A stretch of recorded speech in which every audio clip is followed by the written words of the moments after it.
Hello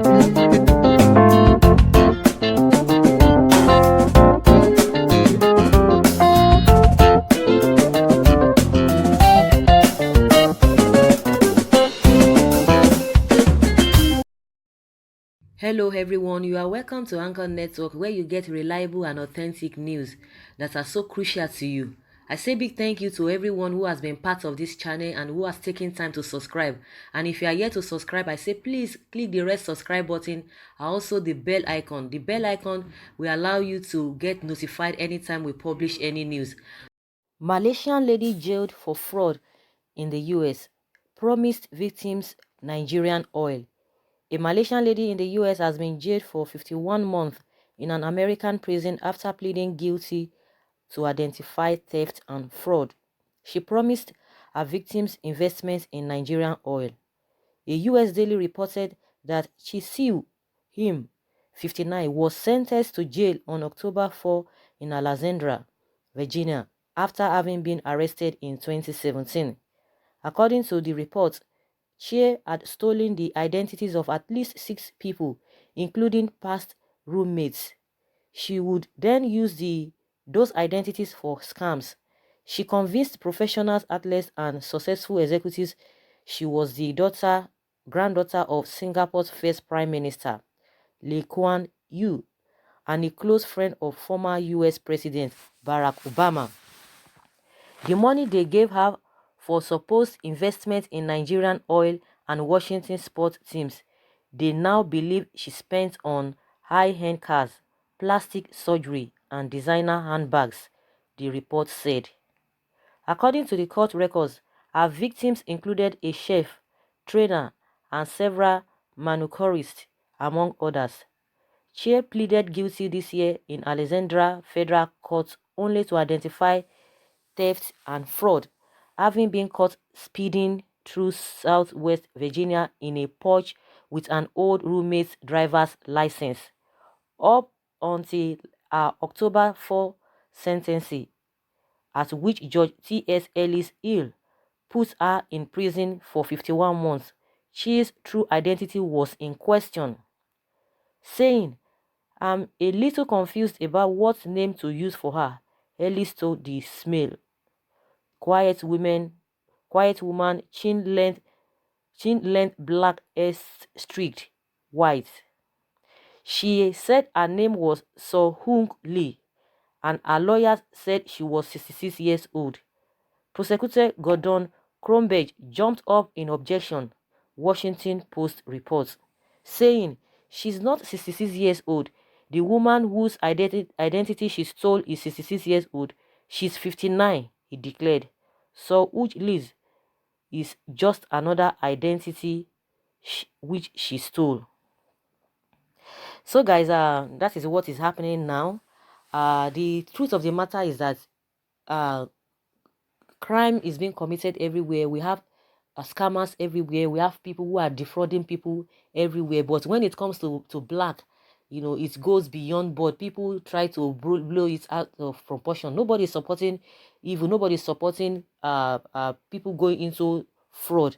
But we could remember what happened some months back when some Nigerians were caught. They said the FBI caught them that they were into fraud, and they displayed them all over the place. Everybody was talking, oh, Nigerians are this, Nigerians are that, you know. And at that particular time, I was able to come across some videos of some other people from Asia countries. You know, the police went there. It was a big all. They went there, and if you didn't know, the numbers of people who were there were almost like 200, over 200. So the police got an intelligence information that people were just committing fraud there.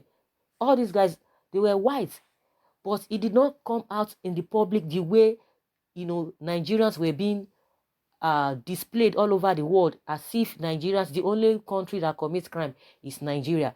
But why this one is more confusing and complicated and interesting is that this particular woman who has been defrauding people, you know, told her victims that in return she's going to give them Nigerian oil. That's to tell you how porous our system has become, because our government, our leaders, our politicians, they have sold us out, because anything goes. Anything, anybody can just use Nigerian name to do all manner of things. Because for her to have, gone to that level to say, oh, I'm going to give you back, or I'm going to do business with you, with Nigeria, or I'm this, I'm that, scamming people with all manner of identities. Even according to this report, about 6 identities she has been using to defraud people, because it was a day for her to be caught, for the whole thing to come to an end. That was when she was caught. If not, she would have continued. Do you know how many people she might be working with even in our country? Because for her to have made mention of, okay, Nigerian name, meaning that she must have one or two persons that she has been working with. Just like the case that happened like about 2 months, PA and ID, when they are saying that we are going to pay them about how many $billion that Nigerian did business with them, until they started digging out the whole thing, because there were loopholes in some places, and that was why somebody can just come up and say, okay, Nigeria is owing me this and this and that. I don't even know how far they have gone with that case. Maybe they have swept it under the carpet, because what happens in Nigeria now is that every day, every topic, every day, new topics. As new topics and new issues are coming up, the old ones are being forgotten, and we just leave it because everybody just careless. And at the end of the day, they will be telling you one Nigeria. They will be telling you, those people who are the aim of affair of Nigeria, they will be telling you one Nigeria. They will be telling you, oh, we have to be patriotic. But most of these cases that they are supposed to go after to even make sure that everything comes to the limelight at the end of the day, they will just forget everything, because they have money that is flowing here and there. If you are really patriotic as you claim, those cases are not supposed to be swept under the carpet. At the end of the day, some people will be exposed, who were really involved in this PA and ID saga. But because those people might be big wigs, or they might be big people, big guys, they wouldn't want to prosecute them. They wouldn't want to embarrass them. They will just sweep everything under the carpet, because it's going to a lot of heads will be, will be going in for it.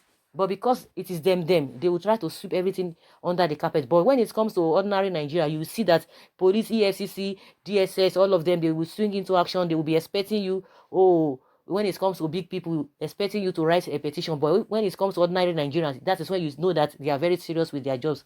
So that is why this kind of a person, this woman, this Malaysian woman now, can use Nigeria as a, as a yardstick to be committing a crime. So in a nutshell, she's going to go in for it. And at the end of the day, they don't even know the name which they are going to even prosecute her for. They don't even know the names they are going to even use in jailing her, the particular name, because even according to the prosecutor, it's really confused. And there's counter accusation, or back and forth talk. No, she's 66, oh, she's 59, she's this, she's that, because she has been using different identities to defraud people. And this kind of people will be living large. Oh, when they see blacks, oh, it is only blacks that are committing crimes here and there. But one thing that is pertinent is that let our leaders portray us in a light, or in a way that other countries will see us, they will respect us. When you see our politicians, taking money from the country, stacking those money in all those other countries. So how do you expect them to respect ordinary Nigeria? Because they believe that everybody is scam, everybody is a scammer, everybody is into crime. When you just hear about Nigeria or Nigerians, there's this mindset that, the outside world, they have towards us, and which is very, very bad. So our leaders need to do the needful, because change must start from them. Change must start from them. I'm just even digressing, but the issue now is that our system is porous. If our system is not porous, this woman wouldn't have had that guts to say, oh, I'm going to give you, or I'm going to replace you, I'm going to whatever with Nigerian oil, because a lot of corruption has been going on there. And for the people who were victims, they believe that, because they know everything goes. When it comes to Nigerian oil, we don't even know what goes in. We don't even know what comes out. There's, when it's called talk of a NNPC, there's a lot of huge corruption going on in that sector. And that is why everybody wants to be a minister of a petroleum, this and this and this and that.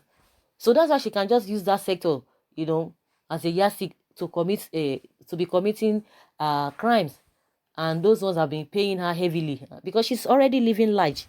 So guys, I would like to hear from you what you think about this. But some few people are just saying one or two things here. Someone says this Niger oil will put a lot of people in trouble. Even incarnate, because Nigeria is porous. That's why she's using Nigeria oil to dupe someone. But uh she's been caught. She's going to go in for it, and she's already jailed for 51 months. So at the end of the day, we need to put our house together. It's a wake-up call for us. If our leaders can do that, if they can really take up the challenge. But everybody just does what he or she wants. If at all this woman can be using Nigeria oil, to do people, it's really, really pathetic. So guys, leave your comments below in the comment section. Thank you very much. Bye.